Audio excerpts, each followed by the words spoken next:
আসসালামু আলাইকুম, সবাই কেমন আছেন? আশা করছি সবাই ভালো আছেন। আমরাও আল্লাহ তাআলার অশেষ রহমতে আলহামদুলিল্লাহ ভালো আছি। তো আজকে আরও একটি মিনি ব্লগ নিয়ে চলে আসছি আপনাদের সামনে। তো এখানে দেখুন, আমার ছোট বোন এখানে বাবুর কাঁথা ধুয়ে শুকিয়ে আনছিল, সেই কাঁথাগুলো ভাঁজ করতেছে। আর এখানে বাবু ঘুমায় আছে, তো আমিও ওর সঙ্গে সঙ্গে করে দিচ্ছি। আর এই কাঁথাগুলো অগোছালো থাকলে আর কার কাছে কেমন লাগে, আমার কাছে তো খুবই বাজে লাগে। তো এই যে আমার কাঁথাগুলা ভাঁজ করা শেষ, আমার না, আমার আর মাসফিয়ার মানে ছোট বোনের। তো এবার এগুলাকে রেখে দেবো পাশে। আর এখানে আমার মেজো বোন মানে আমার পরে যে একজন, সে হচ্ছে কোচিংয়ে গেছিলো। তোর কোচিংয়ের পাশে হচ্ছে এই কাঠগোলাপ ফুল গাছটা। তো ছোট বোন আর কি আবদার করছিল যে আসার সময় নিয়ে আসতে। তো সেই আবদারি রক্ষা করতে নিয়ে আসছে ফুল। আর ফুলগুলো অনেক বেশি তাজা ছিল, আর কিছু ছিল ওই যে বাসি।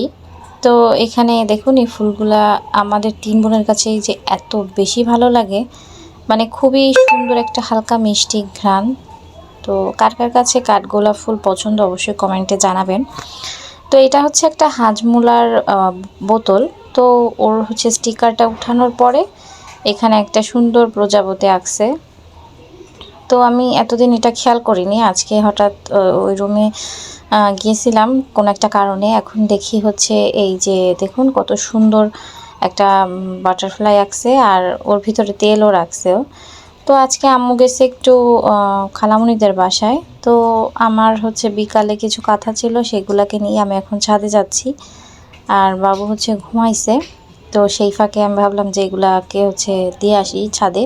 আর আমি বেশিরভাগ হচ্ছে ওর কাঁথাই ব্যবহার করি, কারণ গরম পড়তেছে। এই গরমের ভিতরে ডাইপার হচ্ছে খালি রাত্রেই ব্যবহার করি, আর সারাদিন হচ্ছে কাঁথা ব্যবহার করি।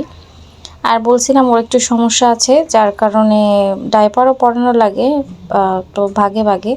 তো আপনাদের সঙ্গে শেয়ার করব, খুব দ্রুতই শেয়ার করব। আর দোয়া করবেন যে আমার বাচ্চারা খুব তাড়াতাড়ি যেন সুস্থ হয়ে যায়। তো এই দোয়াই চাচ্ছি আপনাদের কাছে। তো ছাদে দেখুন রোদ উঠছে, আর চারপাশটা কত সুন্দর লাগতেছে। আর ওইখানে ওই যে দেখতেছেন, ওটা হচ্ছে আশফল গাছ। আর এই যে সামনে যেটা, এটা হচ্ছে আমড়া গাছ। তো চারপাশের সবুজ প্রকৃতি দেখতে খুবই ভালো লাগে, কিন্তু দুর্ভাগ্যবশত উঠতে পারি না। বাবু ছোট তো, যার কারণে উঠে যাই, তো ওর পাশেই থাকা লাগে। তো সন্ধ্যার সময় আমাদের বাসায় এই যে সব ইফতারি বানানো হয়। তো আমার ছোটো বোন এখানে সব কিছু ভেজে নিচ্ছে, পেঁয়াজ ও আলুর চপ, আবার এইগুলা হচ্ছে শসা, টমেটো, যা যা লাগে আর কি মুড়ি মাখাতে।